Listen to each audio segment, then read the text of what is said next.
The winter wind of 1926 rattled the windows of the old McKenna homestead like the ghost of memory itself. Samuel McKenna, 82 years weathered and wise, pulled his wool blanket tighter around shoulders that had carried the weight of more winters than most men ever see. His grandson Tommy, 12 years old and restless as spring water, sat cross-legged on the worn wooden floor beside the stone fireplace, eyes wide with anticipation. "Tell me again about the winter everything changed, Grandpa," Tommy said, his voice carrying that particular hunger that boys have for stories of men who stood when standing mattered. Sam's weathered hands traced the grain of the oak armrest, fingers following patterns carved by decades of contemplation. The fire crackled and danced, casting shadows that seemed to reach back through time itself. When he spoke, his voice carried the weight of years and the clarity of truth long settled. "Son, that winter of 1883 taught me something about what it means to be a man, about choosing what's right over what's easy, about finding family in the most unexpected places." Sam paused, his blue eyes growing distant as a memory pulled him backward through time. And it all began with a woman who should have died in that blizzard, but refused to quit breathing. Tommy leaned forward, drawn in by the gravity in his grandfather's voice. "But I'm getting ahead of myself," Sam continued, settling deeper into his chair. "To understand what happened that winter, you need to know who I was before she knocked on my door. You need to understand what your grandmother saved me from." The old man's voice grew stronger as he stepped fully into the past, and suddenly Tommy could see it all as clearly as if he were there himself. December 1883, New Mexico Territory. Samuel McKenna stood 39 years old and alone on the front porch of his father's ranch, watching the first serious snow of winter begin to fall. The McKenna ranch stretched out before him like a promise his family had kept for 2 generations. 2,200 acres of high desert grassland that had fed cattle and built dreams since before the war. But dreams, Sam had learned, could die as quick as men. The ranch house stood solid against the wind, built from local stone and timber that his father had cut from the mountains himself. 2 stories, with a wraparound porch and windows that faced in all 4 directions so a man could see trouble coming from any quarter. It had been designed by men who understood that survival in this country meant preparation and vigilance in equal measure. Inside, the silence pressed against him like a living thing, 2,000 acres, and not a soul to share them with. The dining table that once hosted Sunday dinners for neighbors and friends now held nothing but unpaid bills and legal notices. $800 owed to the First National Bank of Santa Fe, 6 months to pay or lose everything his father and grandfather had built. The weight of those numbers sat heavy on Sam's chest. $800 might as well have been $8,000 for all the hope he had of raising it. Beef prices had dropped to nothing after the harsh winter 2 years back had killed half the cattle in the territory. The Army contracts that had kept the ranch profitable during the Apache campaigns had dried up when the last of the tribes were moved to reservations. And every month brought new expenses: feed for the remaining cattle, repairs to fences and buildings, taxes to the territorial government that seemed to grow larger every year. Sam McKenna had survived Gettysburg. He had led Company D of the 1st New Mexico Volunteers through 3 years of hell and brought most of his men home alive. But this quiet war against debt and loneliness was proving harder to win than any battlefield he had ever known. His breath fogged in the bitter air as he surveyed the land that was slowly killing him with its demands. The barn needed a new roof before the spring rains came. The fence along the eastern boundary had been knocked down by elk and needed rebuilding. The well pump had been making sounds that suggested expensive repairs were coming soon. Each problem small by itself, but together they formed a mountain of necessity that his dwindling resources couldn't climb. Margaret would have known what to do. She had been the practical one, the planner who could stretch a dollar until it screamed and make a feast out of beans and cornmeal. Little James would have been 11 now, old enough to help with the heavy work, old enough to start learning the skills that would let him carry on the McKenna legacy. But Margaret and James were 3 years in the ground, victims of a diphtheria outbreak that had swept through the territory like wildfire. Sam had watched them die over the course of 6 terrible days, helpless despite all his experience with violence and survival. The war had taught him how to kill enemies and save wounded soldiers. It had not taught him how to fight a disease that took the 2 people who meant everything to him. The wind picked up, driving snow horizontal across the rangeland. Weather like this could kill a man if he wasn't prepared. Sam turned to go inside when he saw them. Tracks in the fresh snow leading toward his barn. Boot prints, but staggering, uneven. Someone was out there in conditions that could freeze a person solid in an hour. His hand found the Colt, 45 on his hip, a habit carved deep by years of watching for trouble. The gun was Army issue, worn smooth by daily use, but maintained with the obsessive care of a man who understood that his life might depend on its reliability. He moved toward the barn with the careful steps of a soldier, eyes scanning for signs of ambush or deception. The barn door hung slightly open, swaying in the wind with a rhythm that spoke of human disturbance. Sam approached from an angle that would give him cover if someone was waiting inside with hostile intentions. His years campaigning against Apache warriors had taught him never to walk directly into an unknown situation without considering every possible danger. Inside, huddled against the far wall between two stalls, Sam found her. She was Apache. That much was clear from the cut of her cheekbones and the black hair that hung in frost-stiffened tangles around a face that should have been beautiful if it weren't so pale with cold. But there was something else in her features, something that spoke of mixed blood. Spanish maybe, or Mexican. The combination gave her an exotic beauty that even exhaustion and near freezing couldn't entirely hide. She wore a torn dress of deerskin and trade cloth, beaded in patterns that spoke of skilled hands and cultural pride. Her feet were wrapped in strips of leather that had soaked through hours ago, leaving dark stains on the barn floor where melted snow had pooled. Every piece of clothing she wore told the story of someone who had been traveling hard and fast with no time to prepare for winter weather. What stopped Sam cold wasn't her appearance. It was the way she looked at him. No pleading in those dark eyes, no desperation or fear, just a calm assessment, as if she were measuring him the same way he was measuring her. Here was a woman who had made peace with dying, but wasn't quite ready to quit the fight. The expression reminded him of soldiers he had known during the war, men who had seen too much and lost too much to be afraid of what came next. She didn't speak, didn't move, just watched him with those steady eyes, while the wind howled outside and the barn groaned under the weight of the storm. Her breathing was shallow and rapid, visible in small puffs of vapor that spoke of a body working too hard to stay warm. "You're about half froze," Sam said, keeping his voice level and his hand away from his gun. "How long you been out in this?" She tilted her head slightly, studying his face with an intensity that made him wonder what she was looking for. When she finally spoke, her English was clear and educated, with just a trace of an accent he couldn't place. "Long enough to know I'll be dead before morning if I stay here." There was no self-pity in the statement, no manipulation or attempt to gain sympathy. Just fact, delivered with the same calm assessment she had been giving him since he walked through the door. This was a woman who understood the reality of her situation and wasn't wasting energy on denial or false hope. "You're right about that," Sam replied. "Question is, what are you running from that's worse than freezing to death?" For the first time, something flickered behind her eyes. Not fear exactly, but recognition that she had been asked the right question by someone who might understand the answer. She shifted position slightly, wincing as feeling began to return to extremities that had been numb with cold. She reached slowly into her dress, and Sam's hand moved instinctively toward his gun. But what she pulled out wasn't a weapon. It was a letter sealed with red wax and bearing the official stamp of the United States Army. The seal was unbroken, but the edges of the envelope were stained with what looked like blood. "I'm running from men who would kill me for what's in this letter," she said, holding it out toward him with hands that shook from cold and exhaustion. "And I'm running to the one man in this territory who might be honest enough to help me deliver it." Sam stared at the letter, but didn't take it.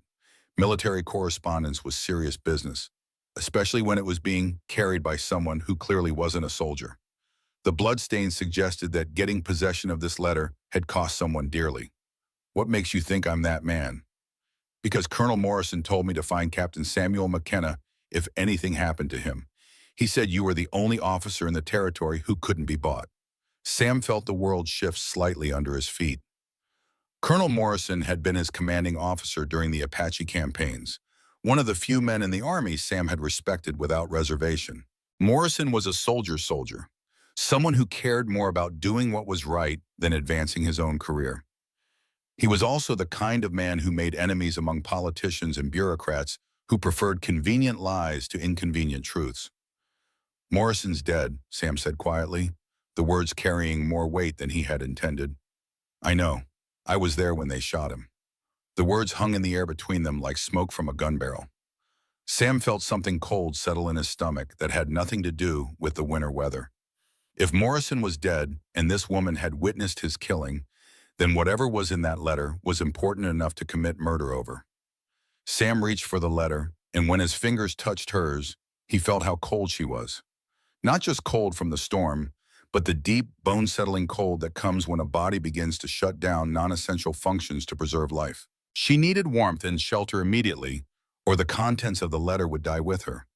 "What's your name?" he asked, taking the envelope but not opening it yet. "Naira."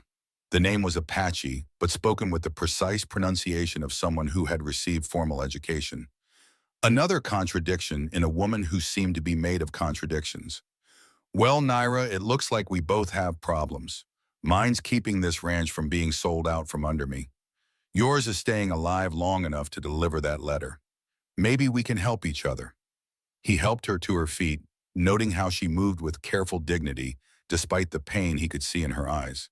She was taller than he had expected, with the kind of posture that spoke of pride and strength that hadn't been broken by whatever had brought her to his barn. "Can you make it to the house?" She nodded once, sharp and determined. "I can make it." The wind hit them like a physical assault as they crossed the yard between barn and house. Snow drove horizontal across their path, stinging exposed skin and making it nearly impossible to see more than a few feet ahead. Sam had to help Naira up the porch steps when her wrapped feet slipped on the ice that had already begun to form. Inside, the warmth of the house hit them like a blessing. Sam had banked the fires before going out to check the barn, and the main room still held enough heat to make the transition from outside bearable. He stoked the fire in the stone fireplace while Naira stood near the door, dripping melted snow onto the wooden floor. She looked around the space with those same assessing eyes, taking in details that told the story of the McKenna family. The furniture was well-made but practical, built to last rather than to impress. Photographs on the mantel showed a younger Sam in his army uniform, standing beside a woman with kind eyes and a boy who shared Sam's determined jawline. Extra chairs that no longer had anyone to fill them. A dining table sized for family dinners that now served as a desk for ranch business. "You lost them," she said quietly, and it wasn't a question. 3 years ago, diphtheria took them both inside a week. She nodded, understanding something in his tone that went beyond words. "I'm sorry. Children are precious gifts. Losing them leaves holes that never heal." The way she said it suggested personal experience with loss. Sam handed her a wool blanket and gestured toward the chair closest to the fire. "Sit. Get warm. Then you can tell me why men would kill for that letter." Naira settled into the chair with obvious relief, pulling the blanket around her like armor against the cold that still gripped her body. The firelight played across her features, revealing intelligence and strength that had been hidden by exhaustion and near freezing.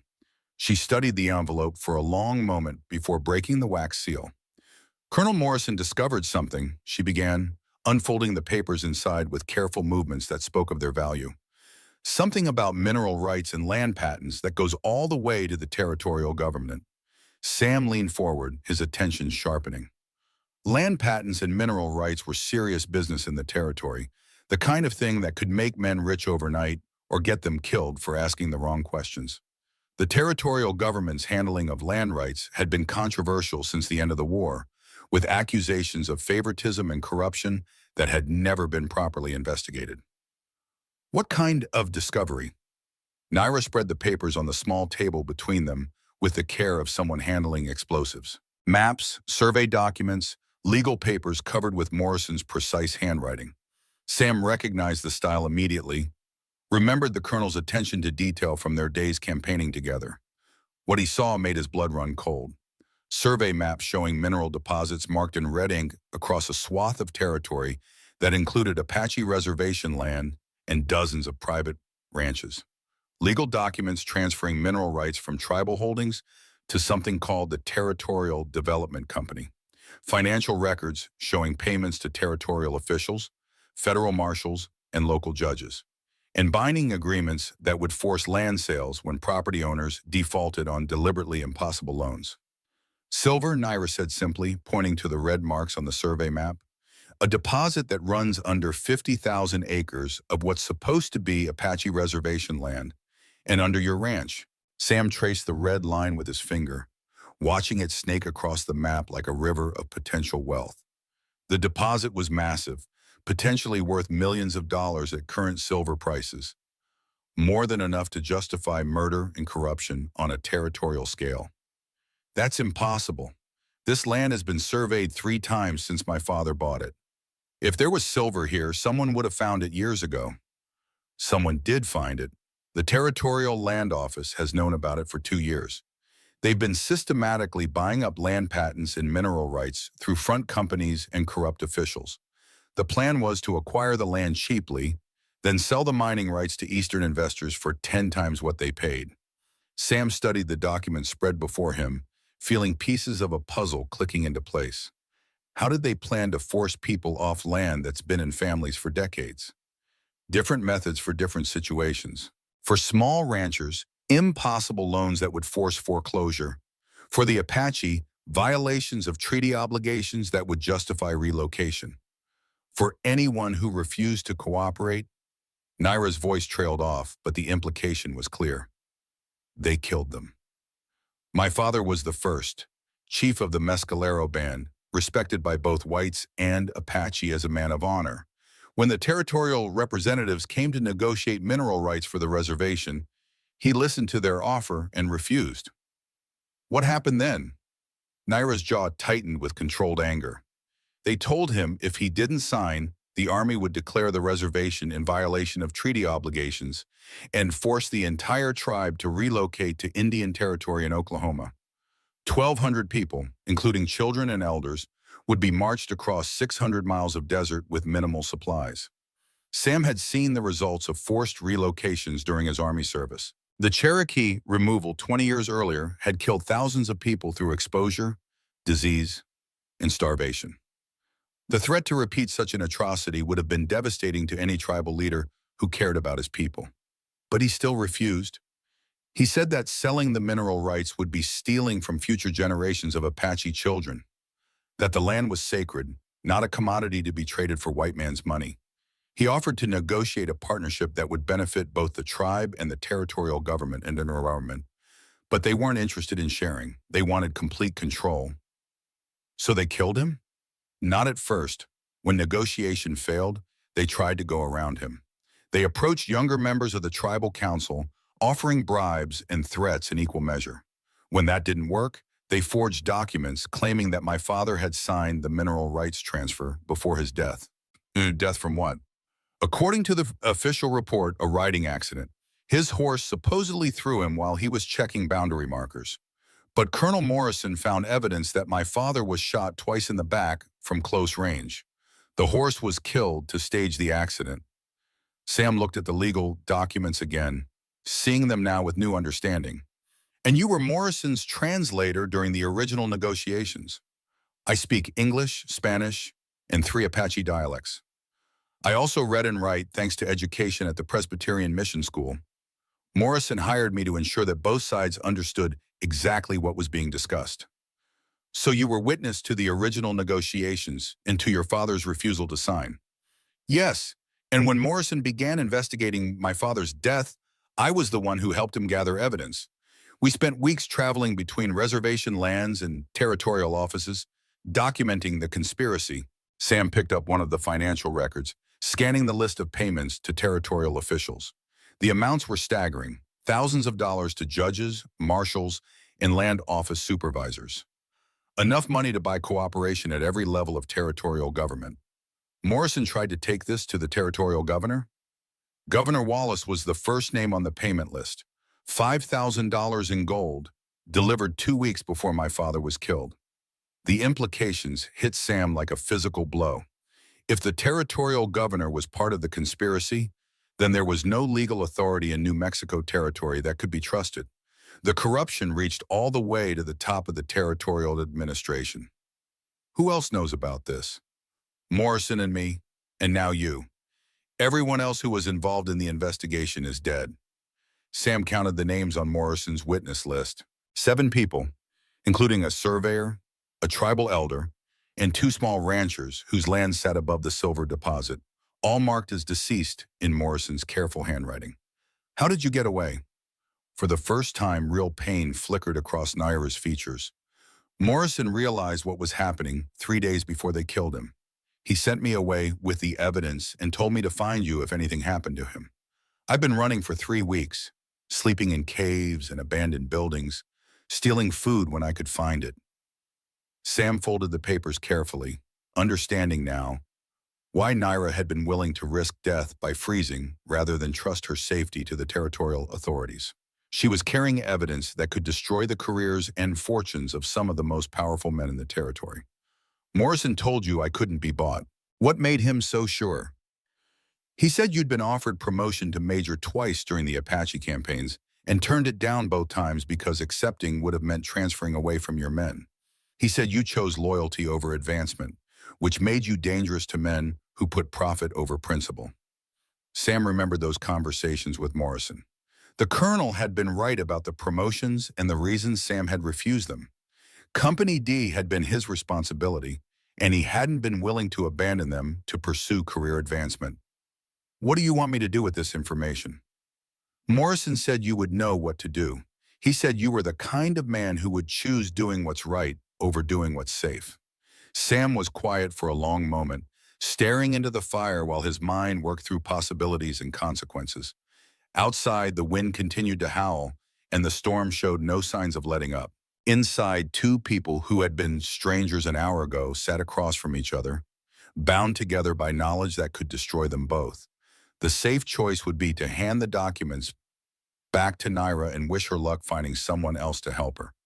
Sam had his own problems, the ranch, the loan, the daily struggle to keep his family's legacy alive. Getting involved in a conspiracy that reached to the highest levels of territorial government would be suicide. But Sam McKenna had never been good at making the safe choice. First thing is to keep you alive long enough to figure out our next move, Sam said finally. Second thing is to find someone in authority who isn't part of this conspiracy. Third thing is to prove what's in those papers before they can kill us for having them. And if we can't do any of those things, Sam met her eyes across the space between them, and she saw something there that had been absent from his voice until now. The cold determination of a man who had decided to go to war. Then we make them pay a price for what they've done that's high enough to make other men think twice about following their example. The words hung in the air like a promise and a threat. Outside, the storm raged with renewed fury, as if the wind itself knew that the balance of power in the territory had just shifted in ways that would echo for generations. Sam rose from his chair and walked to the window, looking out into the white darkness of the blizzard. His reflection stared back at him, and for a moment he saw not the worn-down rancher he had become, but the young captain who had led men through hell because it was the right thing to do. "There's men out there looking for you," he said without turning around. "How do you know?" "Because if I were them, I'd use this storm as cover to search every building in a 50-mile radius. They know you're on foot, and they know you can't have gone far in this weather." As if summoned by his words, the sound of horses came faintly through the storm. Multiple riders moving at a steady pace despite the conditions, searching methodically. Sam blew out the lantern and moved to the window, peering through a gap in the curtains. 4 men on horseback, wrapped in heavy coats and moving in the kind of search pattern that spoke of military training. Even through the snow, Sam could see the federal marshal's badge on the lead rider's chest, catching what little light filtered through the storm clouds. "They're here," he said quietly.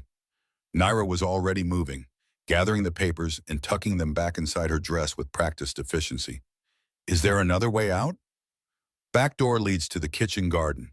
From there you can reach the creek bed and follow it east toward the hills. There's an old mining camp about 3 miles upstream, abandoned cabin that should keep you alive until this storm passes." "What about you?"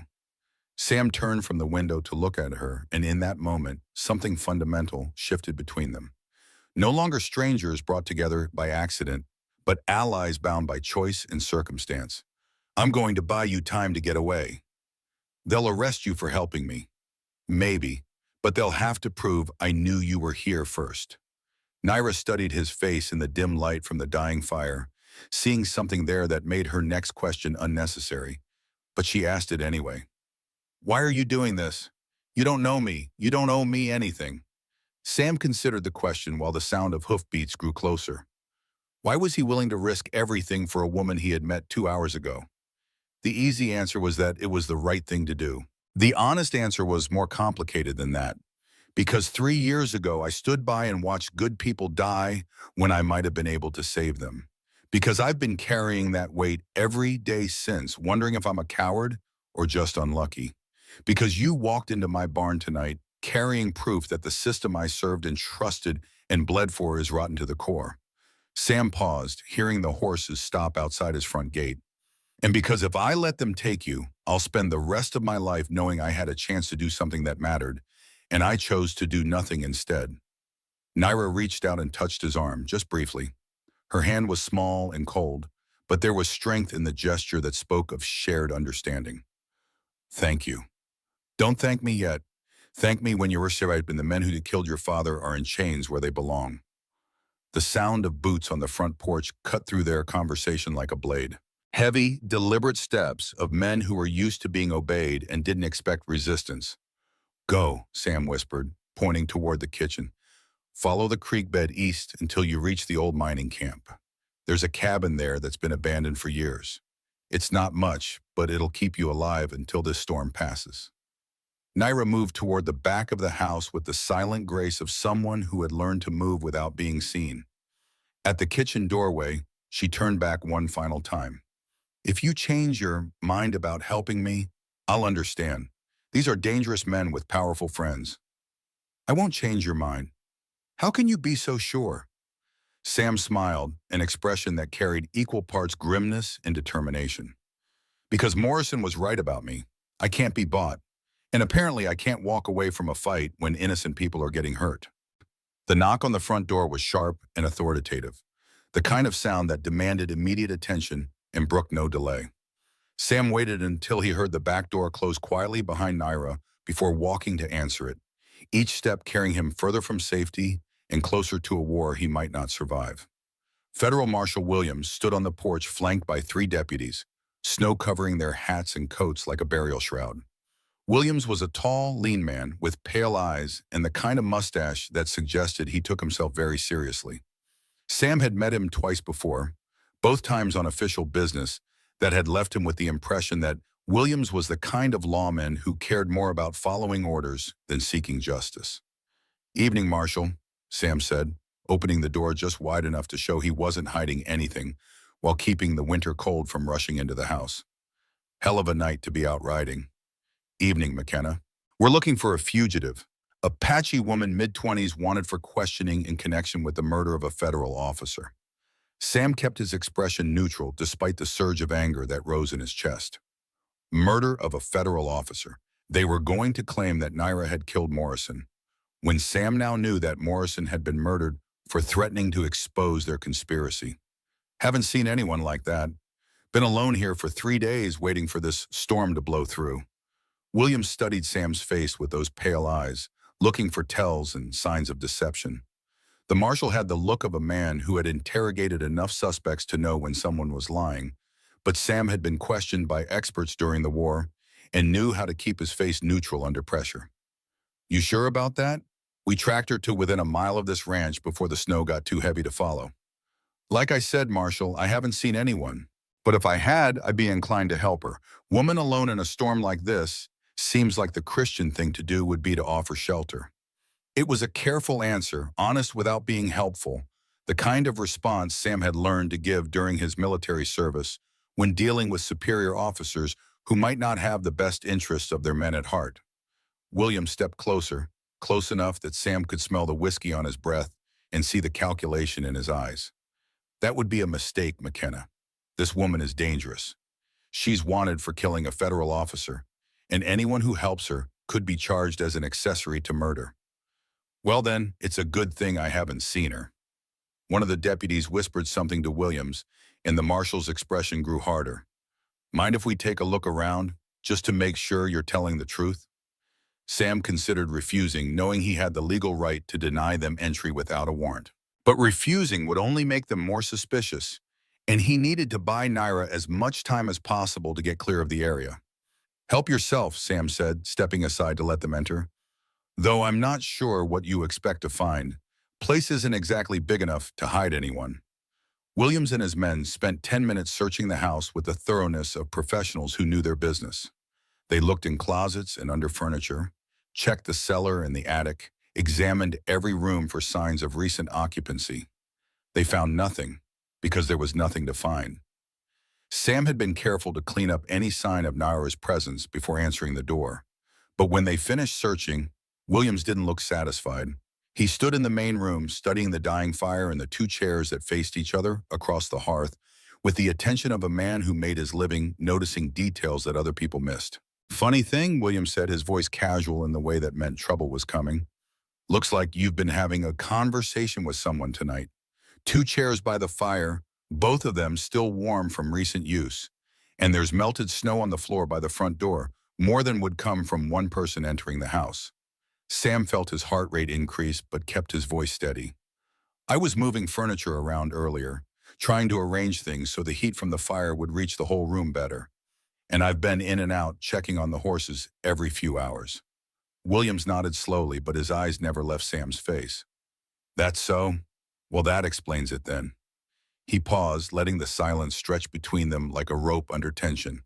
You know, McKenna, I remember you from the war. You had quite a reputation among the officers. Man who couldn't be broken, couldn't be bought, couldn't be scared into doing what he didn't think was right. Those days are behind me, Marshal. I'm just a rancher now, trying to make an honest living off land my family has worked for 2 generations. Maybe so, but men don't change as much as they like to think they do. Core character stays the same regardless of circumstances. And if that's true, then you're exactly the kind of man this fugitive would seek out for help. The accusation hung in the air like gunsmoke, and Sam realized that Williams knew more about Naira's mission than he was letting on. This wasn't just a manhunt for a suspected murderer. This was an attempt to silence the last witness to their conspiracy before she could find someone with the courage and integrity to help her. If you're accusing me of something, Marshal, then you'd better say it plain instead of dancing around it like we're at a church social. Williams smiled, but there was no warmth in the expression. It was the kind of smile a predator might wear when cornering prey. I'm not accusing you of anything, McQuinn.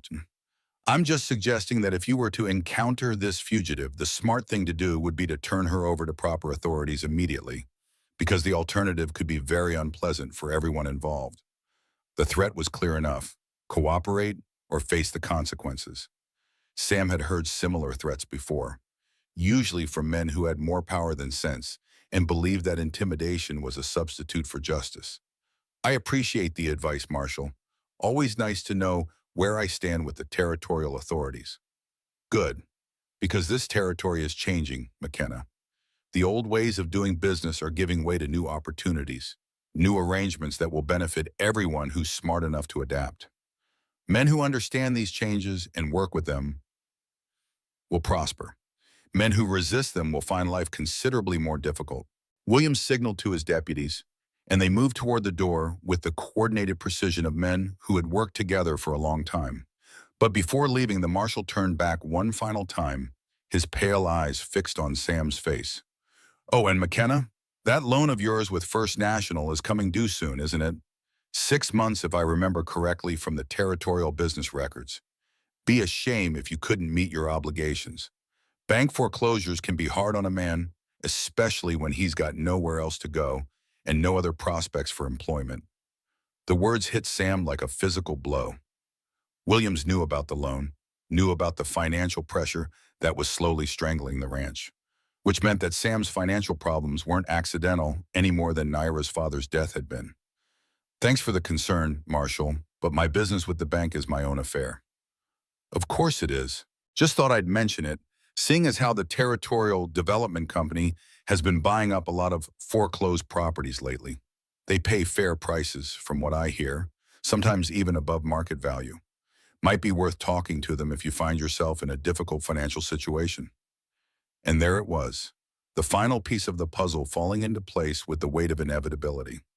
Williams wasn't just part of the conspiracy to steal Apache land and mineral rights. He was actively working to force Sam off his own property so the development company could claim the silver deposit that lay beneath McKenna soil. The marshal and his men left without another word, their horses disappearing into the storm like ghosts returning to whatever hell had spawned them. Sam stood in his doorway watching them go, feeling the weight of what he had learned settle over him like a heavy blanket made of lead and responsibility. He was alone now, truly alone, with knowledge that could get him killed and evidence that could destroy some of the most powerful men in the territory. The safe choice would be to forget everything Naira had told him, find some way to pay off his loan, and hope that the conspiracy would leave him in peace to live out his remaining years in quiet obscurity.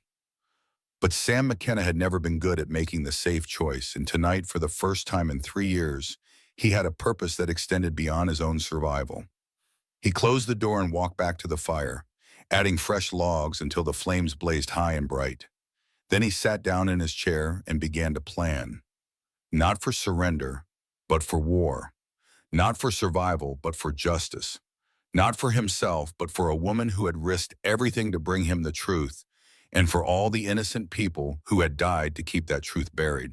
Somewhere out in the storm, Naira was making her way toward the abandoned mining camp, carrying documents that could change the balance of power in the entire territory. She was counting on him to keep his word, to be the man Morrison had believed him to be. Sam McKenna had failed to protect his wife and son when disease came for them with the inevitability of winter. He had failed to prevent the corruption that had destroyed an honest man like Morrison and murdered an Apache chief who had only wanted to protect his people.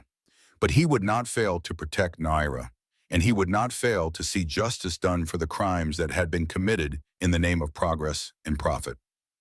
The storm raged outside, but inside the McKenna ranch house, a different kind of storm was beginning to build.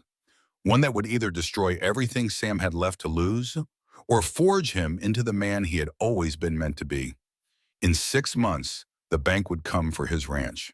In 6 days, Marshal Williams would return with more men and more threats.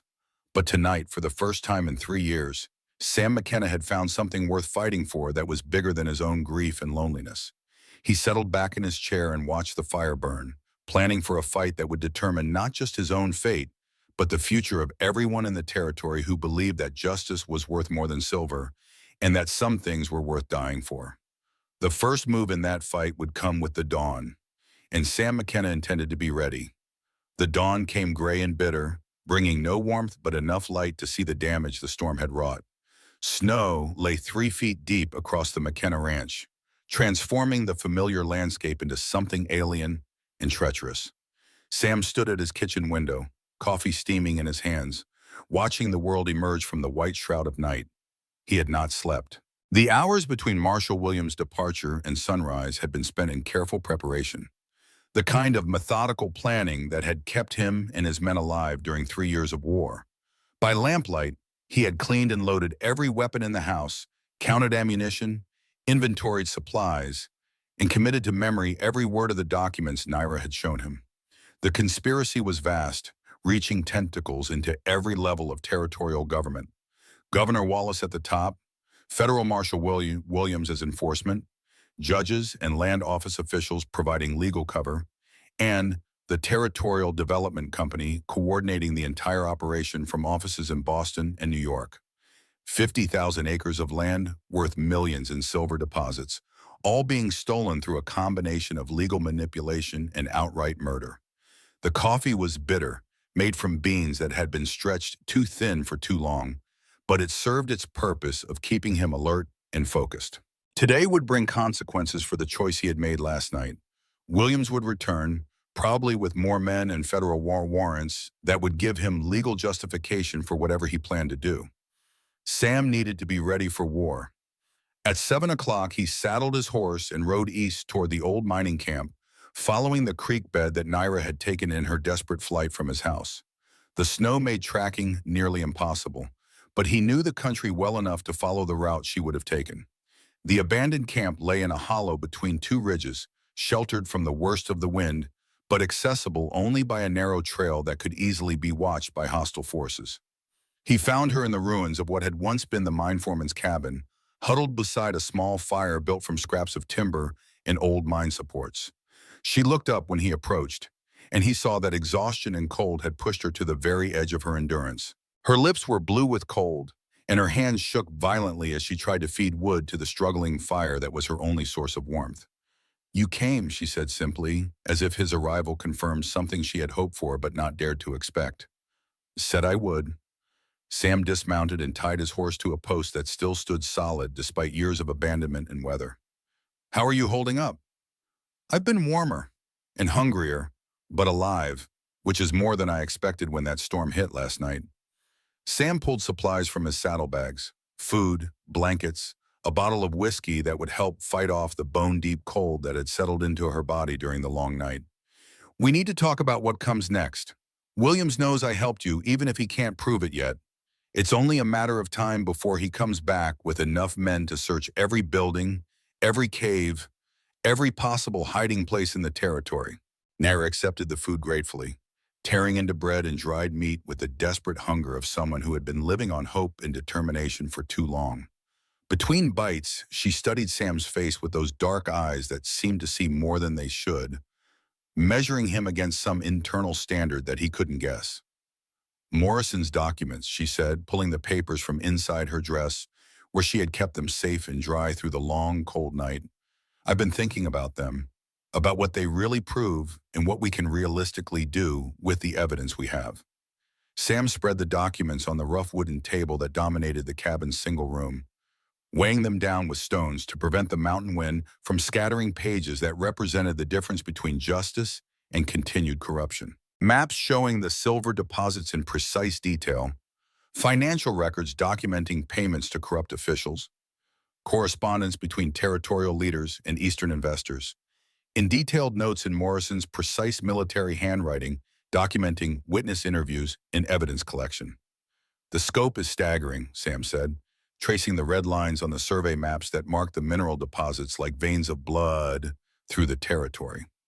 "This isn't just about Apache land or my ranch or even a few corrupt officials. They're planning to control mineral rights across the entire northern half of New Mexico territory. We're looking at the systematic theft of millions of dollars in natural resources." "The financial records are the most immediately damning," Nara replied, pointing to ledger entries that showed payments to specific officials on specific dates, documented with the precision of a bank's accounting books. $5,000 to Governor Wallace, $3,000 to Federal Judge Peterson, $2,000 each to 6 different federal marshals, $1,500 to the Territorial Land Commissioner. These aren't campaign contributions or legal fees. They're bribes documented in detail by someone who understood the importance of keeping accurate records. Sam studied the correspondence between Territorial Development Company executives and territorial officials, noting how the letters were carefully worded to avoid explicit admissions of criminal activity while making the quid pro quo arrangements perfectly clear to anyone who understood the context. Eastern investors had identified valuable mineral deposits through private geological surveys conducted under the guise of railroad development planning, then used their political connections to create legal mechanisms for acquiring land at far below market value. "The murders were necessary to eliminate obstacles to the plan," Sam said, reading Morrison's interview notes with witnesses who had since died under suspicious circumstances. "Your father because he refused to sell mineral rights and couldn't be bought or intimidated. Tom Mitchell because he asked too many questions about the Territorial Land Office's new surveying policies and threatened to contact federal authorities. Dr. Henderson because he treated your father after the supposed riding accident and might have been able to testify that the injuries were inconsistent with a fall from a horse." 7 people dead in 6 months, Naira confirmed, her voice steady but carrying an undertone of controlled rage. "All of them either witnesses to the conspiracy or obstacles to land acquisition." Morrison documented the pattern carefully, established timelines and connections, gathered physical evidence. But he was killed before he could present any of it to federal authorities who might have had the power and will to act on it. They spent the next 3 hours analyzing the documents in exhaustive detail, with Naira explaining connections and implications that Sam had missed in his first hurried reading the night before. The Territorial Development Company was revealed as a shell organization controlled by a consortium of investors from Boston and New York who had identified the silver deposits through private geological surveys.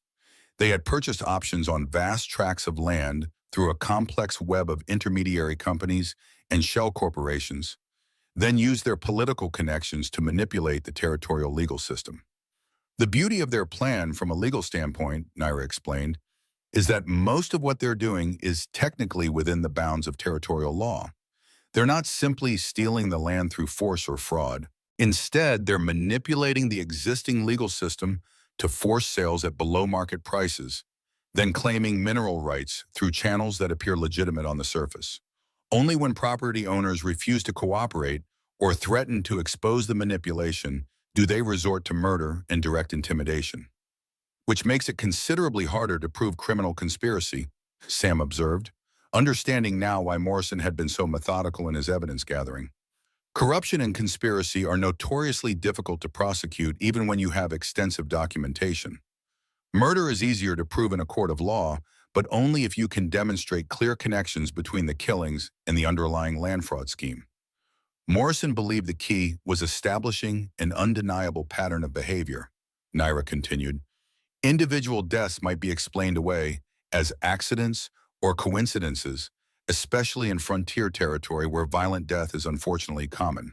But 7 suspicious deaths of people directly connected to land rights issues occurring within 6 months among suggest systematic elimination of obstacles to a criminal enterprise.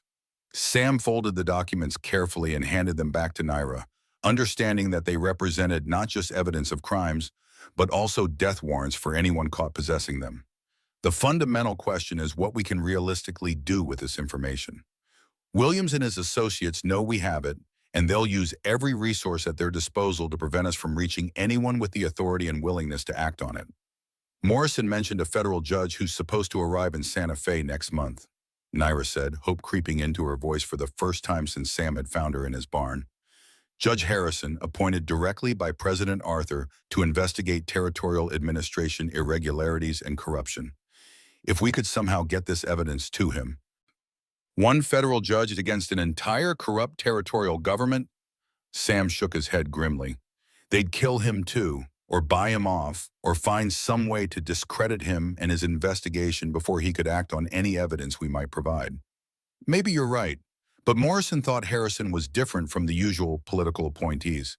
He's got direct authorization from Washington to investigate territorial affairs, with federal marshals answering directly to him rather than to territorial officials. More importantly, he's reportedly brought his own staff from Washington, people who aren't connected to the existing territorial power structure. Sam considered the possibility while wind howled through the ruins of the mining camp around them, reminding him that they were exposed and vulnerable in ways that went far beyond the weather. A federal judge with presidential authority and independent resources could indeed be the key to breaking the conspiracy, but reaching such a man would require surviving long enough to make contact. And every day they delayed gave Williams and his associates more time to eliminate the threat they represented. When exactly is Harrison supposed to arrive in Santa Fe? February 1st, according to Morrison's information. 3 weeks from today. We'll never last 3 weeks running from Williams and his men like hunted animals.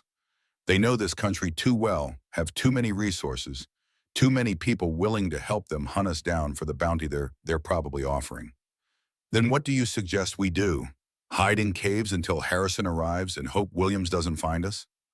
Sam was quiet for a long moment, an idea forming in his mind that was either brilliantly audacious or completely suicidal. We stop running like prey. We take the fight to them instead of letting them hunt us down at their leisure.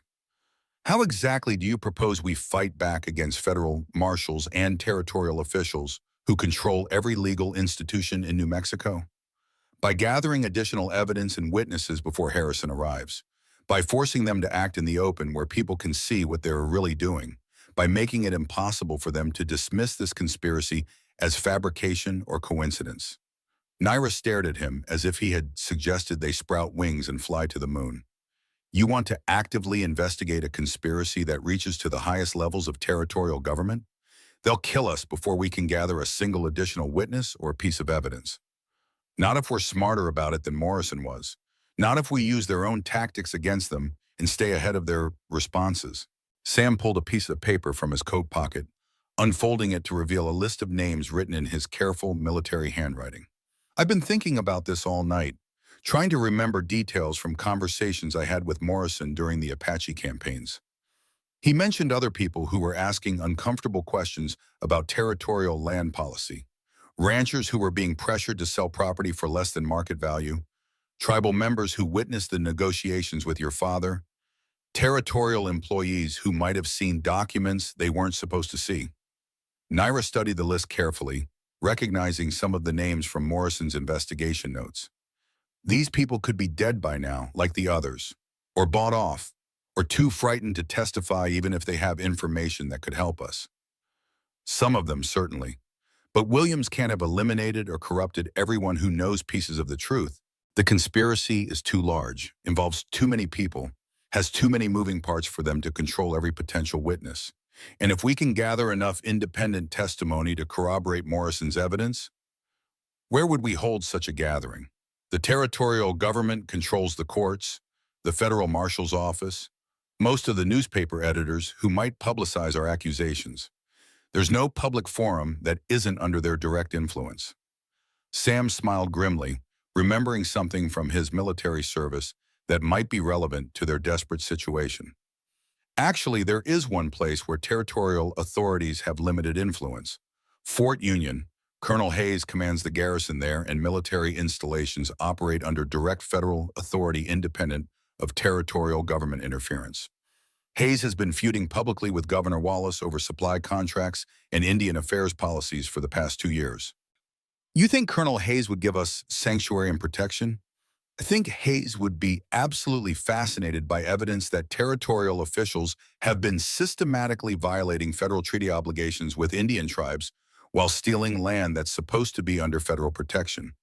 Military commanders take their treaty enforcement responsibilities very seriously, especially when it comes to protecting federal interests against local corruption.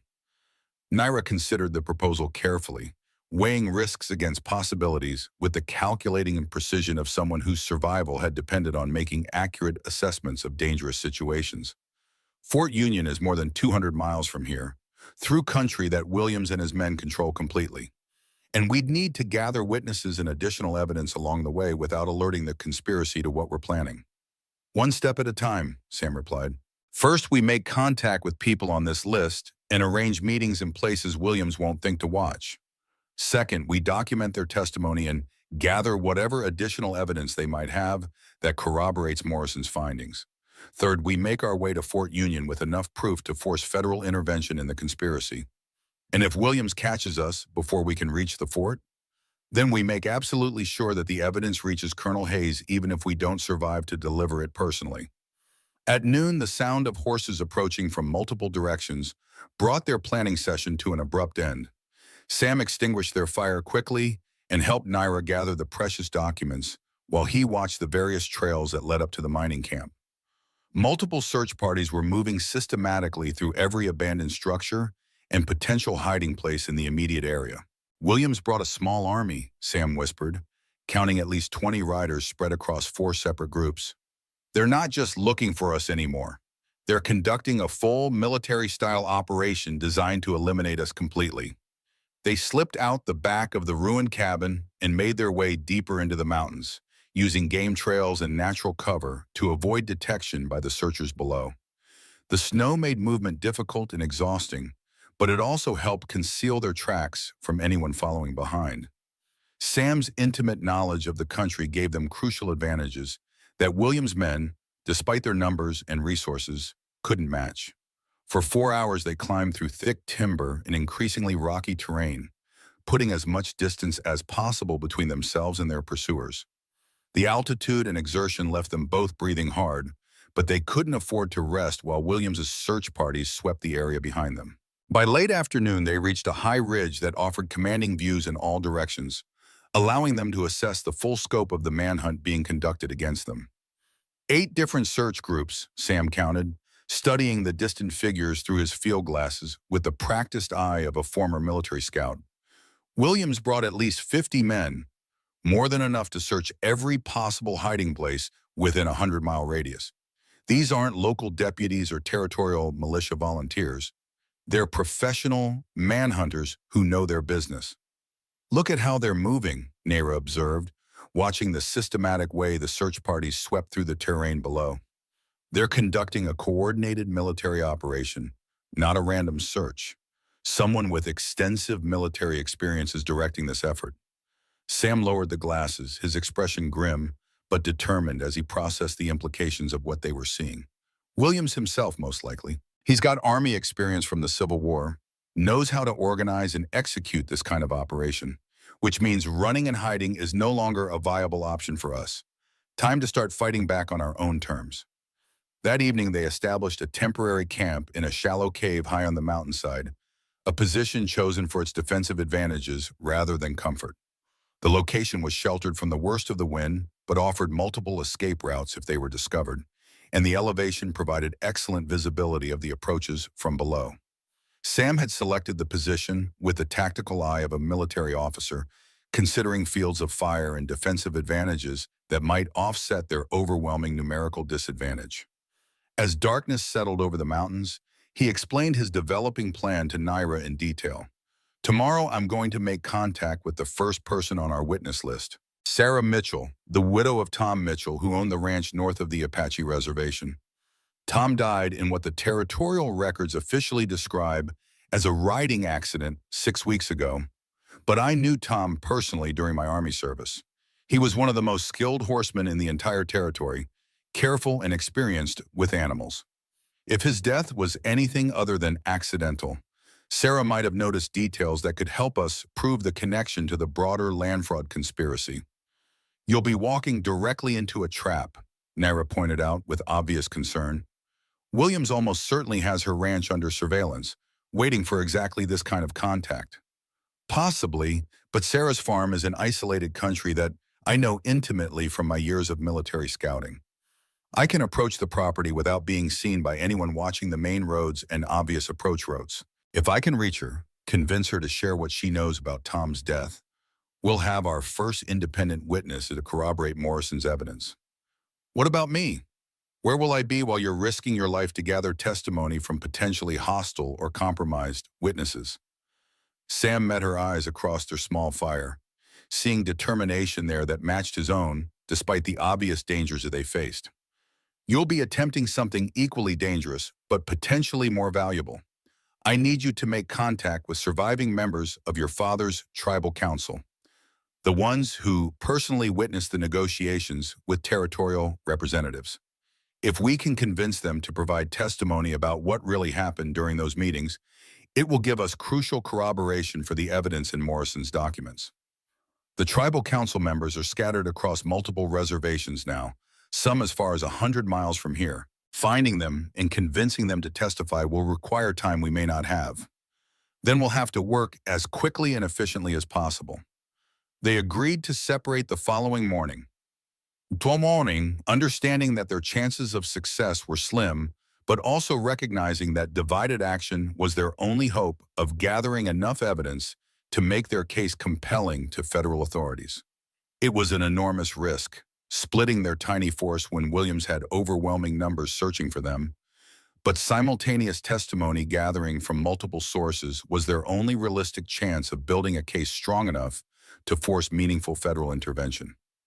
There's something else Morrison wanted you to have, Naira said, pulling a small leather pouch from her belongings with obvious reluctance.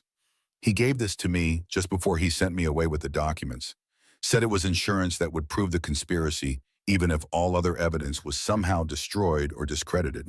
She opened the pouch carefully to reveal a small silver medallion, intricately carved with symbols that Sam didn't immediately recognize. The craftsmanship was exceptional, clearly the work of a skilled artisan, and the silver itself was of unusually high quality. It's Apache work, isn't it? Yes, but also more than that. This medallion was given to my father by the territorial representatives during the first round of negotiations, presented as a sign of good faith and respect for Apache culture and traditions. Morrison discovered that identical medallions were found at 3 different murder scenes, always placed carefully near the bodies of people who had opposed the land transfers. Sam studied the medallion more closely, noting the distinctive design elements and the quality of the metalwork. A calling card of sorts. Someone wants credit for the killings or wants to send a clear message to other potential opponents of the conspiracy. Morrison believed it was both, a way of claiming responsibility for the murders, while also serving as a warning to others about what happens to people who interfere with the conspiracy's plans. The placement of the medallions wasn't random or accidental. Someone was making a deliberate statement. Did Morrison identify who was placing these medallions at the murder scenes? He strongly suspected of Federal Marshal Williams personally, but couldn't definitively prove it before he was killed. The medallions are made by a specific silversmith in Santa Fe, someone who supposedly keeps detailed records of all custom orders. Morrison was planning to investigate that connection when he was murdered. Sam carefully wrapped the medallion in a piece of cloth and tucked it securely into his coat pocket. This could be exactly the evidence we need to tie Williams directly to the murders. Physical proof that connects him personally to multiple crime scenes would be devastating to any defense he might attempt. If we can somehow reach the silversmith and convince him to identify who ordered the medallions made, assuming the records still exist and haven't been destroyed, Santa Fe is extremely dangerous territory for us now. Williams probably has the silversmith under surveillance, maybe even silenced permanently if he represented too great a threat to the conspiracy. Then we'll have to find another way to use this medallion as evidence. Perhaps Colonel Hayes will have the resources and authority to investigate the connection once we reach Fort Union. Before they attempted to sleep, Sam asked the question that had been weighing heavily on his mind since they first discovered the true scope of the conspiracy. Why did Morrison specifically choose you as his translator for the negotiations with your father? There must have been other people available who spoke both Apache and English fluently. He said he needed someone he could trust completely, someone with personal stakes in the outcome who couldn't be bought or intimidated by territorial officials. My father recommended me because I had received formal education from the Presbyterian Mission School, but also understood traditional Apache values and customs intimately. And Morrison trusted your father's judgment in recommending you?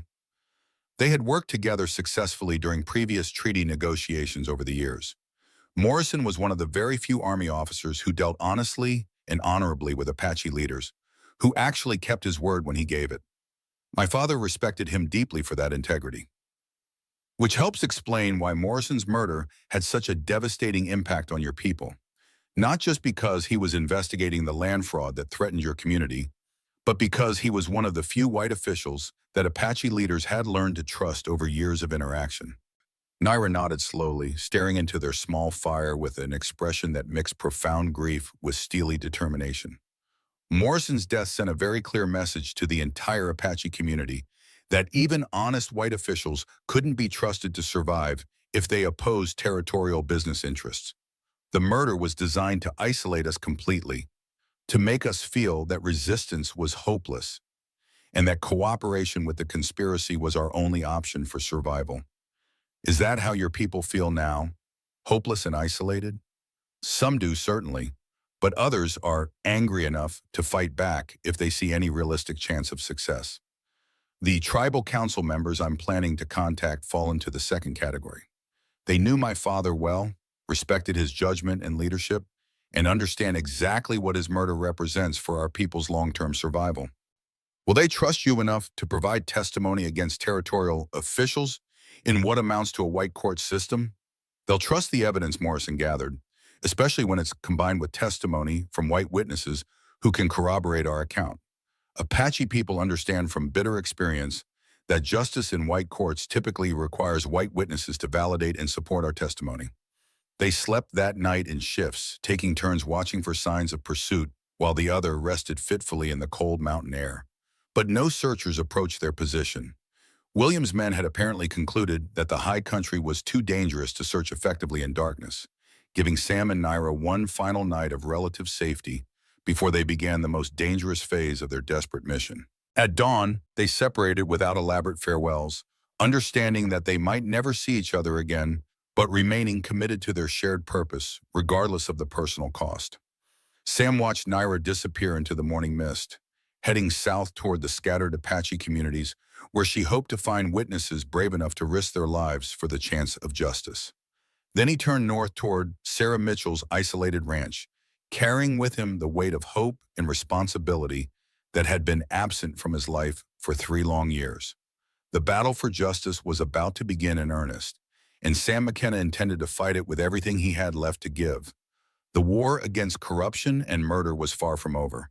In fact, as Sam would soon discover, it was about to escalate dramatically in ways that would test every assumption he and Naira had made about their chances of survival. Federal Marshal Williams was planning moves of his own, preparing to demonstrate exactly why he had been chosen to enforce the conspiracy's will through systematic violence and intimidation.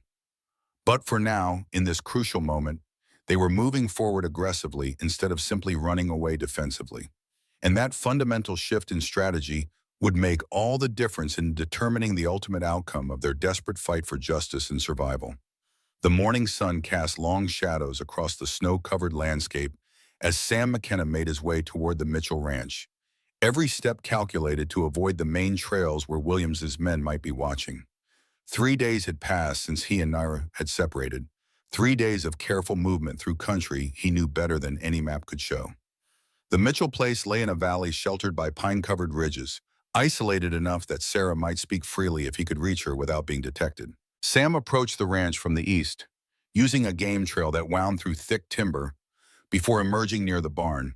The property showed signs of recent neglect, fences that needed repair, livestock that hadn't been properly tended, the general air of abandonment that settled over a place when its owner died unexpectedly. Smoke rose from the cabin's chimney, suggesting that Sarah was still living there despite the obvious difficulties of managing the ranch alone. He watched the property for an hour from the tree line, noting the absence of any federal marshals or territorial officials who might be conducting surveillance. Either Williams didn't consider Sarah Mitchell important enough to watch, or he was confident that fear would keep her silent about whatever she might know regarding her husband's death. Sam's careful observation revealed something else. Fresh horse tracks leading to and from the cabin, too recent to have been made by Tom Mitchell before his death. Someone had been visiting Sarah and recently. The tracks suggested a single rider, someone familiar enough with the property to approach directly rather than following the main road. When Sam finally approached the cabin, Sarah Mitchell opened the door before he could knock. She was a woman in her early 40s, weathered by frontier life, but still carrying herself with the dignity of someone who refused to be broken by circumstances beyond her control. Her eyes held the wariness of someone who had learned to expect trouble from unexpected visitors. "Samuel McKenna," she said, recognition in her voice, along with something that might have been relief. "I wondered when you might come calling." "Mrs. Mitchell, I'm sorry for your loss. Tom was a good man." "He was, and he died because he wouldn't keep his mouth shut about things that weren't his business." She stepped aside to let him enter, glancing nervously at the tree line before closing the door. "Though I suppose they are everyone's business now, aren't they?" The cabin's interior was neat but sparse, furnished with the practical necessities of frontier life and little else. Sarah gestured toward a chair by the fireplace while she put coffee on to boil. Her movements were efficient but tense, like someone who had been living with constant anxiety for weeks. "You know why I'm here," Sam said, settling into the offered chair. "I know you're probably a dead man for coming here, and I'll likely be dead too for talking to you. But Tom always said you were one of the honest ones, someone who could be trusted to do what's right even when it was dangerous." Sarah pulled a wooden box from beneath a loose floorboard, extracting a collection of papers that she spread on the table between them. Tom kept records of everything, every conversation with territorial officials, every document they showed him, every threat they made when he refused to cooperate with their plans. Sam examined the papers carefully, recognizing the careful handwriting of a man who understood the importance of documentation. Letters from the Territorial Development Company offering to purchase the Mitchell Ranch at below-market prices. Correspondence with the Territorial Land Office regarding new surveying requirements. Notes documenting meetings with federal marshals who had visited the ranch to discuss compliance issues with territorial land policies. They wanted Tom's ranch because of its location, Sarah explained, pointing to a hand-drawn map that showed the Mitchell property in relation to the larger silver deposits. His land doesn't sit directly over the main mineral deposit, but it controls access to the best mining sites. Anyone wanting to extract silver from the mountains would need to cross Mitchell land to transport ore to processing facilities. And Tom refused to sell? At first, he just said no to their initial offers. But when they started pressuring him with legal threats and bureaucratic harassment, he began investigating the broader pattern. He discovered that 6 other ranchers in the area had received similar offers, and that 3 of them had died under suspicious circumstances after refusing to sell. Sam studied Tom's notes more carefully, seeing the methodical way he had documented connections between the various deaths and the land acquisition efforts. He was building a case against the conspiracy. More than that, he was planning to take his evidence to federal authorities in Washington.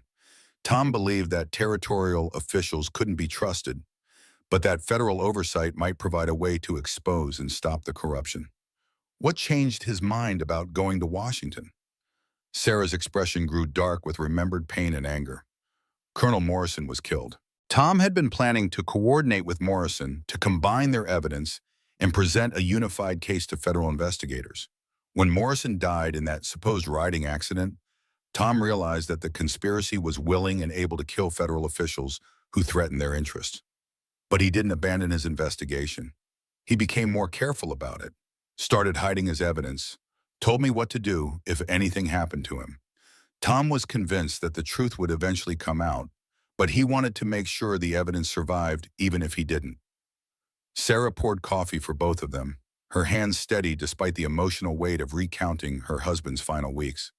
The night before he died, Tom told me that he had discovered something new, something that proved the conspiracy reached higher than anyone had suspected. He was planning to contact someone the next day, someone he trusted to help him get the evidence to the right people in Washington. Who was he planning to contact? Judge Harrison. Tom had learned that a federal judge was coming to investigate territorial affairs, someone with direct authority from President Arthur himself. Tom thought Harrison might be their only hope for federal intervention. Sam felt a surge of excitement mixed with dread. Tom Mitchell had been planning the same approach that he and Naira were attempting, reaching Judge Harrison with evidence of the conspiracy before territorial officials could silence them permanently. What happened the morning Tom died? He left early to check the boundary fences on the eastern section of our property. It was routine work, something he had done hundreds of times before. When he didn't return by evening, I organized a search party. We found his body at the bottom of a ravine, along with his horse. Both had been shot multiple times. The official report said it was a riding accident. Federal Marshal Williams conducted the investigation personally. He claimed that Tom's horse had been spooked by something, thrown him into the ravine, and that the gunshot wounds were caused by his own rifle discharging when he fell. Anyone who knew Tom and his skills with horses would have known that explanation was impossible.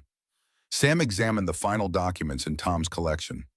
Surveyor's maps showing the exact boundaries of the Mitchell property, legal papers documenting mineral rights transfers in the area, and a letter addressed to Judge Harrison that Tom had apparently intended to send but never had the chance to mail. This letter contains everything Tom discovered about the conspiracy, Sarah explained.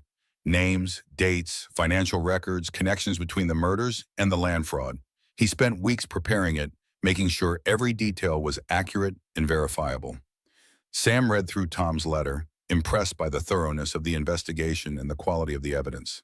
Combined with Morrison's documents and the testimony they hoped to gather from Apache witnesses, it might be enough to convince Judge Harrison to take federal action against the conspiracy. Sarah, would you be willing to testify about what really happened to Tom, to confirm his evidence and describe how the territorial officials pressured and threatened him? She was quiet for a long moment, staring into the fire while she weighed the risks against the potential for justice.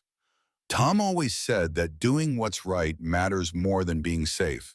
If there's a real chance of stopping these people, of preventing other families from going through what we've endured, then yes, I'll testify. It will be dangerous.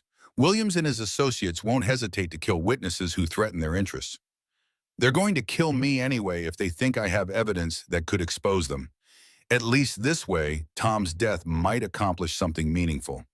Sam carefully folded Tom's letter and placed it in his coat pocket alongside Morrison's documents and the silver medallion. Judge Harrison is supposed to arrive in Santa Fe in 2 weeks. If we can reach him with this evidence. There's something else you need to know, Sarah interrupted, her expression growing grave. Yesterday morning, I had another visitor, Naira, the Apache woman who was Morrison's translator. She's gathering testimony from tribal members who witnessed the negotiations with territorial officials. Sam's heart rate increased dramatically. Where is she now? Is she safe? She left this morning, heading south toward the Mescalero Reservation. But she was being followed. 3 men on horseback, staying about a mile behind her, but clearly tracking her movement. I tried to warn her, but she said she had to take the risk to reach the tribal council members. The implications hit Sam like a physical blow. Williams had discovered their plan to gather witnesses, and Naira was walking into a trap. He had to find her before the federal marshals could eliminate the last witness into her father's murder in the broader conspiracy against Apache land rights. How long ago did she leave? 3 hours, maybe 4. She was traveling on foot to avoid being easily tracked, but those men following her were mounted and armed. Sam rose from his chair, already planning his route toward the Mescalero Reservation and calculating how quickly he could close the distance. Sarah, you need to leave this place immediately. Pack whatever you can carry and get to relatives or friends in another territory. Williams will figure out that I've been here and he'll come for you. Where will you go? To find Naira before they kill her, then to Fort Union if we survive long enough to reach Colonel Hayes with our evidence. Sarah gathered her husband's documents and placed them in a leather satchel, along with a few personal belongings and the small amount of money she had saved. I'll head east toward Colorado territory. I have a sister in Denver who will take me in until this is over. If you don't hear from me within a month, take Tom's evidence to the nearest federal marshal's office outside of New Mexico territory. Make sure someone in Washington learns the truth about what happened here. They parted without elaborate farewells, both understanding that their chances of survival were minimal, but committed to seeing justice done regardless of the personal cost. Sam mounted his horse and rode hard toward the south, following the trail that Naira had taken toward the reservation lands where her father's people were scattered and vulnerable. The afternoon sun was already beginning its descent toward the western mountains when Sam spotted the first signs of trouble ahead. Dust clouds on the horizon suggested multiple riders moving at speed, and the sound of gunfire echoed across the valley from the direction of the reservation. He pushed his horse harder, knowing that he might already be too late to prevent disaster. The scene that greeted him at the edge of the Apache settlement was worse than he had feared. Federal marshals had surrounded a small group of traditional dwellings, demanding that the inhabitants surrender Naira and any documents she might be carrying. Smoke rose from 2 buildings that had been set on fire, and Sam could see bodies lying motionless in the dirt of the central area. Naira stood in the middle of the settlement, her hands raised in surrender, while Federal Marshal Williams held a gun to the head of a young Apache boy who couldn't have been more than 12 years old. The resemblance between the woman and the child was unmistakable. This was clearly Naira's younger brother, the family member she had thought was dead. "You have something that belongs to the territorial government," Williams called out, his voice carrying clearly across the settlement. "Documents that were stolen from federal officials and contain classified information. Hand them over, and the boy lives. And if I refuse," Naira's voice was steady despite the obvious terror of the situation, "then the boy dies, along with every other person in this settlement. We'll blame it on Apache raiders from the south, another unfortunate incident in the ongoing conflicts with hostile tribes." Sam realized that this was the moment of truth, the climax of their entire struggle against the conspiracy. Williams had forced a confrontation that would determine not just their individual fates, but the future of everyone who dared to oppose territorial corruption and murder. From his concealed position in the tree line, Sam could see that Williams had at least 8 men with him, all armed and positioned to control the settlement. A direct assault would be suicide, but there might be another way to tip the balance in their favor. The silver medallion in his coat pocket represented physical evidence that could tie Williams directly to multiple murders. If Sam could somehow get close enough to confront Williams publicly, force him to explain the medallion's presence at various crime scenes, it might create enough confusion and doubt to give and the Apache survivors a chance to escape. But first, he needed to understand exactly what Williams hoped to accomplish with this confrontation. The marshal's primary goal was obviously to retrieve Morrison's documents and eliminate the witnesses who could testify about the conspiracy. But there might be deeper motivations at work, political calculations that went beyond simple evidence suppression. Sam worked his way closer to the settlement, using natural cover to avoid detection, while positioning himself for whatever action the situation might require. As he moved, he could hear Williams continuing his demands, growing increasingly agitated as Naira refused to immediately surrender the documents. "You have 10 minutes to decide," Williams announced, pressing his gun harder against the boy's temple. "Either you hand over those documents and agree to leave the territory permanently, or I start killing people until you change your mind." "The documents aren't here," Naira replied, her voice carrying a note of defiance that Sam found both admirable and terrifying.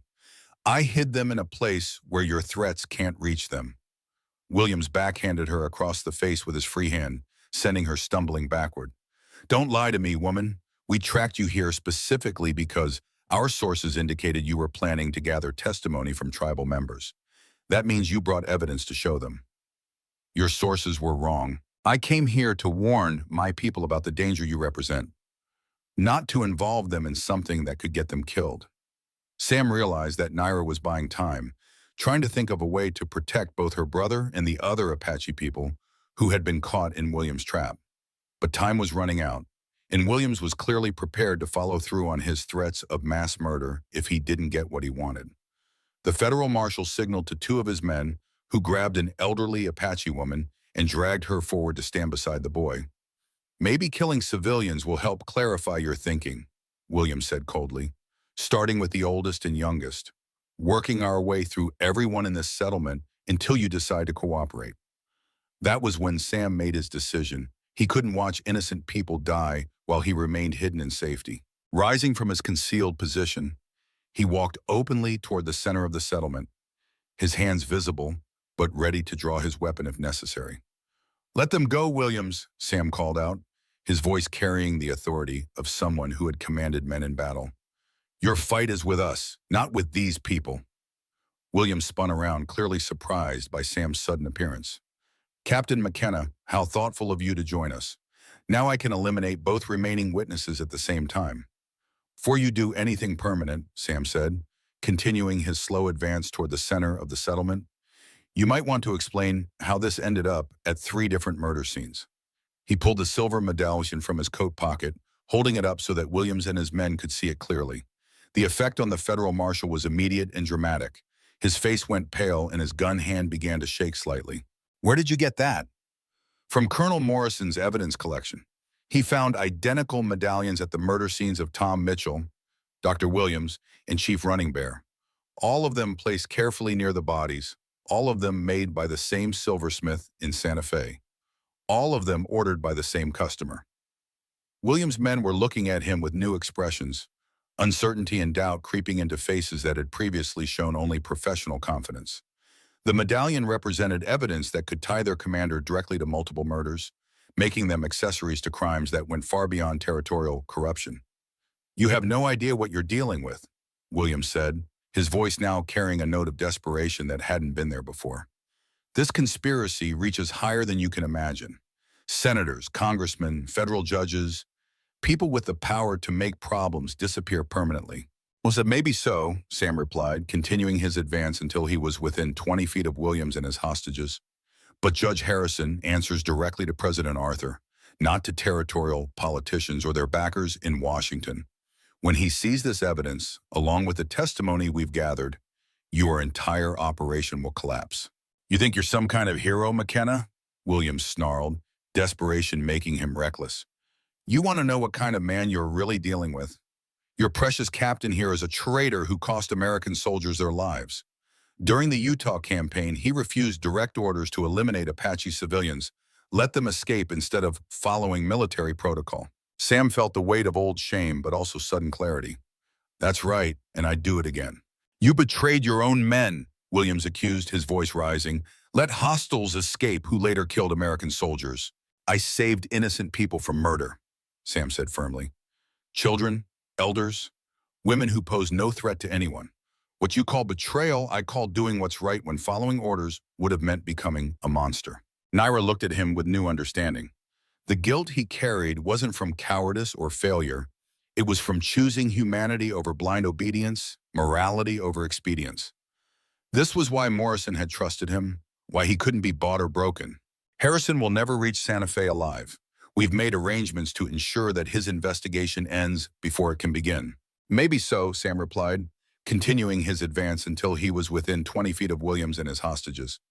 But Judge Harrison answers directly to President Arthur, not to territorial politicians or their backers in Washington. When he sees this evidence, along with the testimony we've gathered, your entire operation will collapse. Harrison will never reach Santa Fe alive. We've made arrangements to ensure that his investigation ends before it can begin. Sam felt a chill of understanding. The conspiracy wasn't just planning to suppress evidence and eliminate witnesses. They were preparing to assassinate a federal judge appointed by the president himself. The stakes had escalated far beyond territorial corruption into treason against the federal government. Killing a federal judge appointed by the president is treason, Sam said. Even your political backers in Washington won't be able to protect you from that kind of federal response. They won't have to protect us if there's no evidence connecting us to Harrison's death. Another unfortunate accident during his travels to investigate territorial affairs. These things happen in frontier territories where law and order are still being established. Naira used Williams' distraction to edge closer to her brother, positioning herself to shield him if shooting began. Sam recognized the tactical movement and knew that she was preparing to act, waiting for the right moment to create enough confusion for an escape attempt. There's just one problem with your plan, Sam said, drawing Williams' attention back to himself. We've already sent copies of all our evidence to federal authorities in Washington. Killing us won't stop the investigation anymore. It was a bluff, but Williams couldn't be certain of that. The federal marshal's eyes darted between Sam and Naira, trying to assess whether they were telling the truth about having additional copies of the incriminating documents. You're lying. You've been running for your lives for weeks. When would you have had time or opportunity to contact Washington? Through Army channels, Sam replied. Fort Union maintains regular communication with the War Department officials in Washington. Colonel Hayes has been very interested in evidence of treaty violations and territorial corruption affecting military operations. The mention of military involvement clearly worried Williams more than threats of civilian federal investigation. Army officers answered to different authorities than territorial officials, and military justice operated under different rules than civilian courts. Even if that's true, Williams said, it doesn't change your immediate situation. You're outnumbered and outgunned. Surrender now, and I might let some of these Apache civilians survive. Actually, said a new voice from the edge of the settlement, I think you'll find that the tactical situation has changed considerably. Colonel Hayes emerged from the tree line, accompanied by a full troop of cavalry soldiers in Federal Army uniforms. 30 men with rifles trained on Williams and his marshals, professional soldiers who clearly meant business. Federal Marshal Williams, Hayes continued, you and your men are under arrest for violations of federal treaty obligations, conspiracy against federal authority, and murder of federal officials. Williams spun toward the colonel, his face a mask of rage and disbelief. You have no authority over federal marshals. We answer to the Attorney General, not to Army officers. Under normal circumstances, you'd be correct, Hayes replied calmly. But when federal marshals are accused of treason and murder, martial law provisions give military commanders considerable authority to restore order and protect federal interests. Sam realized that Naira must have reached Fort Union before traveling to the reservation, that she had convinced Colonel Hayes to investigate the conspiracy and provide military backup for their confrontation with Williams. It was a brilliant tactical move that he hadn't anticipated. This is all based on fabricated evidence provided by known fugitives, Williams protested. Documents that could easily have been forged to support false accusations. Perhaps, Hayes acknowledged, But the silversmith in Santa Fe has been very cooperative about identifying who ordered those medallions. Seems he keeps detailed records of all custom work, including payments and delivery arrangements. William's face went completely white as the implications sank in. His own calling cards, meant to claim credit for the murders and intimidate potential opponents, had become the evidence that would destroy him. "You have the right to surrender peacefully," Hayes continued, "or we can resolve this matter through military action. Your choice, Marshal." Williams looked around at his men, seeing doubt and fear in faces that had previously shown only professional loyalty. The federal marshals were beginning to understand that they had been used as tools in a conspiracy that reached far beyond their original understanding. Slowly, Williams lowered his gun and released Naira's brother. "This isn't over," he said quietly. "The people behind this operation have resources you can't imagine. They'll find ways to discredit your evidence and eliminate your witnesses." "Maybe," Sam replied, approaching to help Naira and her brother. "But they'll have to do it under federal scrutiny now. Judge Harrison will arrive tomorrow with full presidential authority to investigate territorial affairs. Your conspiracy is finished." As Hayes' soldiers took Williams and his men into custody, Sam and Naira finally had a moment to process what they had accomplished. The immediate threat was over, but the broader implications of their struggle were just beginning to unfold. "And what about us? What happens to us when the legal proceedings are finished?" Sam considered the question while they walked toward the horses that Hayes' soldiers had brought for them. "I suppose that depends on whether you'd be interested in helping rebuild something better than what came before." "What did you have in mind?" "Well, I still own a ranch that needs considerable work, and with the silver mining rights properly allocated, there might be opportunities for partnerships between ranchers and tribal communities that benefit everyone involved." Naira studied his face carefully, seeing something there that went beyond practical considerations.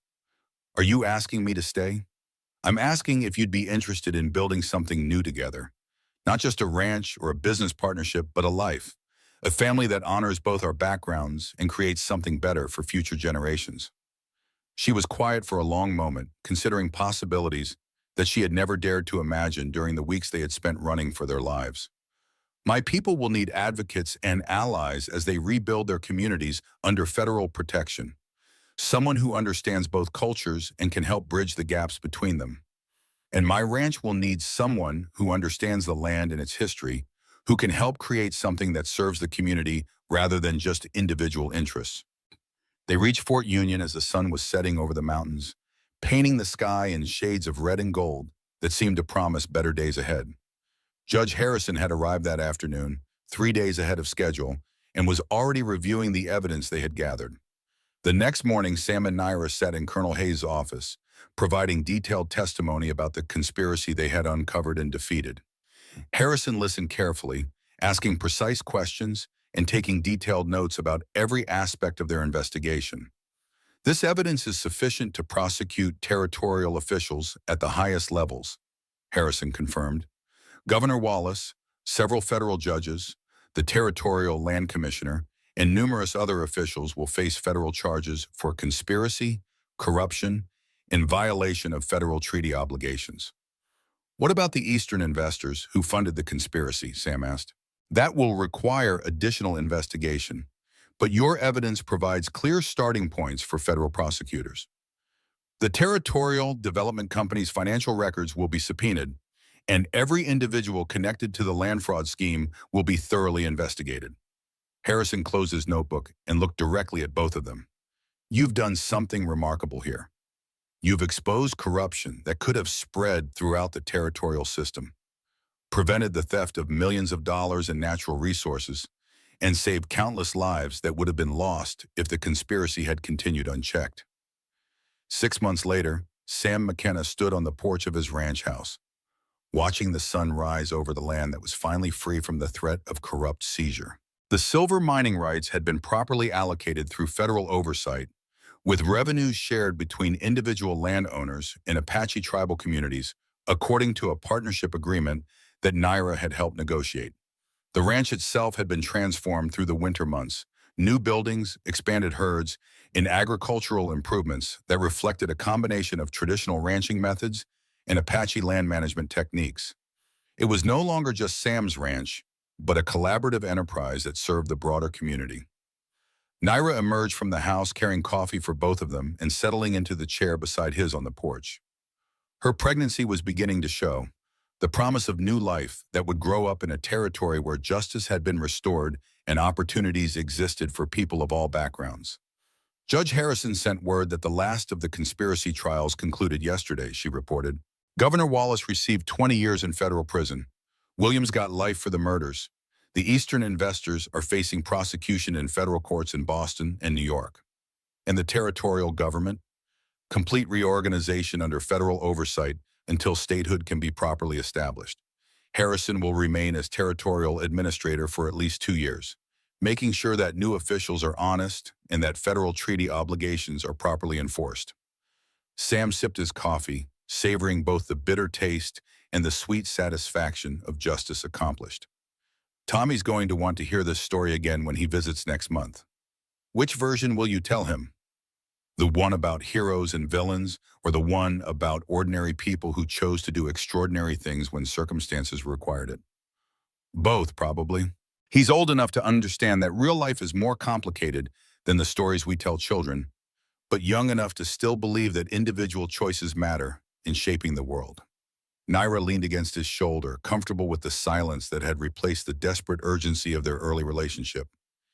Do you ever regret the choice you made that night when I knocked on your door? Never. Do you regret trusting a stranger with your life and your people's future? Never, though. Sometimes wonder what would have happened if you'd chosen differently, if you'd decided that helping me was too dangerous or too complicated. Sam considered the question while watching their cattle graze peacefully in pastures that were no longer threatened by corrupt seizure. I think I would have regretted that choice for the rest of my life. Some opportunities for redemption only come once, and a man has to be ready to recognize them when they arrive. Is that what this was for you, redemption?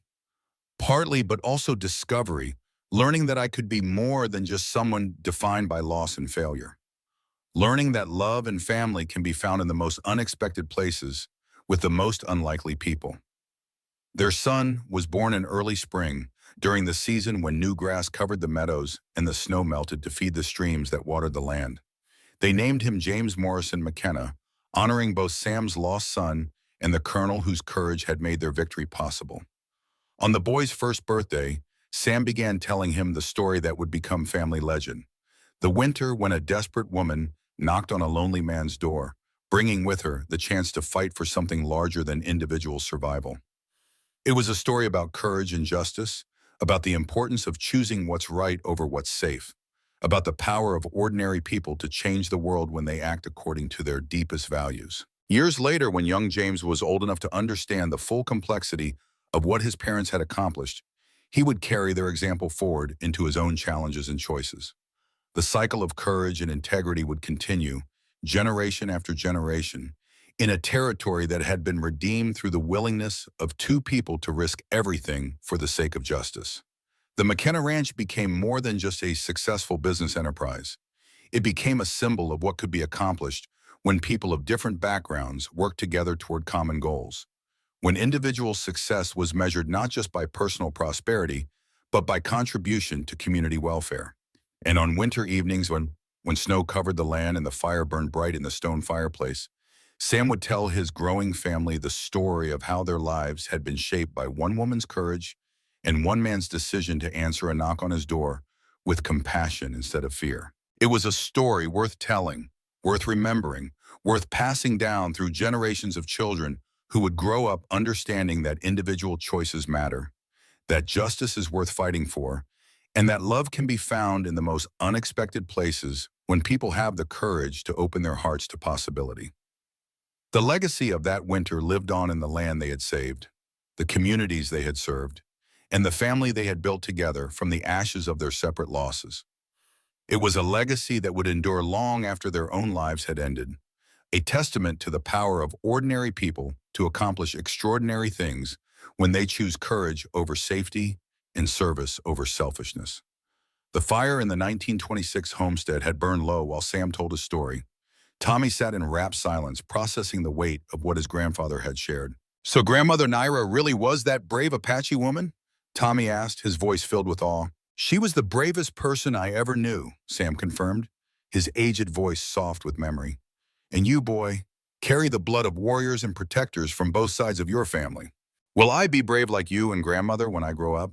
Sam smiled, seeing in his grandson's eyes the same determination that had driven him and Naira to risk everything for justice. Courage isn't about being unafraid, Tommy. It's about doing what's right even when you are afraid. When your moment comes, and it will come, you'll know what to do. Outside, the winter wind continued to howl, but inside the old McKenna homestead, the legacy of courage burned as bright as ever, ready to be passed to yet another generation.